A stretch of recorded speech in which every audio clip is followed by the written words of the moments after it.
The Chocolate Touch by Patrick Catling. Chapter 1.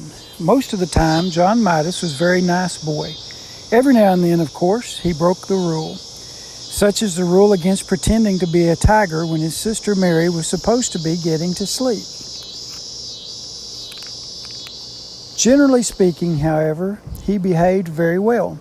He should have behaved better. He lived in a comfortable house surrounded by a green lawn and wide-spreading shade trees that were suitable for climbing.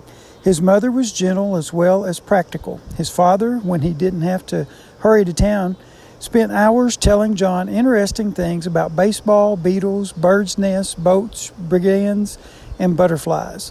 John went to school and liked it. His teacher, Miss Plimsoll, was fairly easy to get along with, as long as he did careful work. He had received a new shiny golden trumpet and music lessons as a going-to-school present. Miss Kavar, the music teacher, had soon agreed to let him play small parts, a few notes at a time, with the school orchestra. Finally, there was Susan Buttercup, who was in his class. Susan had soft yellow curls, round pink cheeks, blue eyes, and one of the best collections of marbles in the neighborhood. John should have been completely well behaved, but he wasn't. He had one bad fault. He was a pig about candy. Boiled candy, cotton candy, licorice of all sorts, old-fashioned toffee, candied oranges and lemon slices, Cracker Jack, jelly beans, fudge, black curé, longages for ticklish throats, nougat, marron glaces, acid drops, peppermint sticks, lollipops, marshmallows, and above all, chocolates. He devoured them all. While other boys and girls spent their money on model airplanes, magazines, skipping rope, and pet lizards, John studied the candy counters. All his money went on candy, and all his candy went to himself. He never shared it. John Midas was candy mad. At lunch one Saturday, Miss Midas noticed a couple of little red spots on the end of John's nose.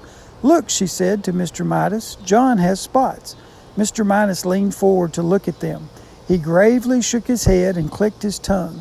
John tried to look too, but it is very difficult to see the end of your own nose without a mirror, unless you happen to be an elephant with a long nose that you can bend double. When John tried to look at the end of his nose, first with one eye and then with the other, and then with both together, all that he could see was a pink blur. Besides, trying to look at something so close made his eyes ache.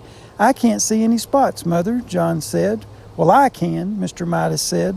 "Just because you don't see a thing doesn't always mean it isn't there. Try feeling the end of your nose with your finger." John rubbed his finger over the tip of his nose. It felt a bit rough. "It may be measles," Miss Midas said anxiously. She placed her hand on John's forehead to feel whether he was warmer than usual. "But I don't think he has a temperature," she decided. "I suspect John has been eating too much candy again," Mr. Midas said. "Have you been eating candy this morning, John?" "Some," John admitted. "What?" Mr. Midas asked. Well, John replied, "Well, I had a few cream delights. Susan gave them to me." "Anything else?" Mr. Midas asked. "A little toffee crunch," John said. "And what else?" Mr. Midas asked, beginning to look cross. John's eyes grew red.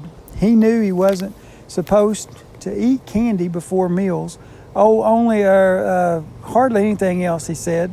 "John," Mr. Midas said, and his son recognized the tone. It meant that John had to tell everything. It turned out that John had been around to see most of his friends and had managed to get candy away from nearly all of them. The list he recited was a very long one. "No wonder you have spots," Mr. Midas commented at last. "I think we'd better take John to see Dr. Cranium," he said to Miss Midas. Dr. Cranium was a tall, thin man with a bald head and a gray mustache. He looked through his glasses at John and said, "He eats a lot of candy," Mr. Midas said. "He hasn't been eating his meals properly," Miss Midas said.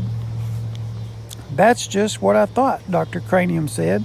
"I can tell by looking at him that he eats much too much candy." The doctor shone a little electric light into John's right ear. Then he shone it into John's left ear. Then he shone it into John's nose. He told John to open wide and say, "Ah." Then he shone the light into John's mouth. Much too much candy. Gracious me, he seems to be full of candy. He told John to sit down and relax. Then he picked up a small rubber-headed hammer and gave John a little tap on the right knee, just below the joint. John's foot gave a weak kick. John giggled. "It's nothing to laugh about," Mr. Midas said. "No, John," the doctor reproved him. "A healthy little boy who didn't eat too much candy would kick harder than that." "I'm sorry," John said politely, "but I can kick harder if you want me to." He gave a sudden high kick which knocked the hammer out of Dr. Cranium's hand. It landed on his rubber head and bounced across the room. "John," exclaimed Miss Midas, "I'm so sorry, Dr. Cranium." "John, tell the doctor you're sorry for kicking his hammer." "I'm sorry I kicked your hammer," John said. "I would recommend less candy," Dr. Cranium told Mr. and Miss Midas. "An upset stomach can lead to all sorts of complications." On the way home, Miss Midas tried to explain to John what she thought the doctor meant by complications. "You see," she said, "if you put too much of one kind of food in your stomach and not enough of other kinds, it is bad for your whole body because different parts of your body need different kinds of food. Do you understand?" "I think so," John said. "You've been eating so much sweet stuff," Mr. Midas added, "that there isn't room for eggs and meat and milk and bread and spinach and apples and fish and bananas and all other things you're supposed to have to make you grow big and strong." "I like bananas," John said, "especially in thin slices covered with chocolate. They're called banana surprises." Mr. Midas looked at Miss Midas, and Miss Midas looked at Mr. Midas. They both shrugged their shoulders. Sometimes it was hard to make John understand things. At home, while Miss Midas was busy in the kitchen, Mr. Midas continued to reason with John. "You mean you'd rather eat candy than anything else, and chocolate rather than any other kind of candy?" Mr. Midas asked. "Yes," John assured him. "Oh, yes." "Don't you think there's such a thing as enough?" Mr. Midas persisted. "Don't you think that things are best in their places? I mean, don't you think there's a time for spaghetti and a time for roast beef and even a time for pickled herring and garlic toast, as well as a time for chocolate? Or would you rather have chocolate all the time?" "Chocolate all the time," John replied emphatically. "Chocolate's best, that's all. Other things are just food, but chocolate's chocolate. Chocolate." "I think I understand," Mr. Midas broke in sharply. "Very well."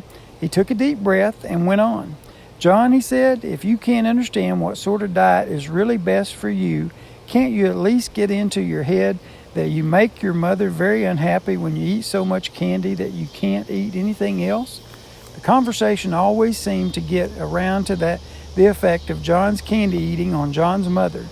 John couldn't see how it could possibly do her any harm if he ate candy. He sat silent for a moment. Then he said, "May I go out and play, please, Daddy?"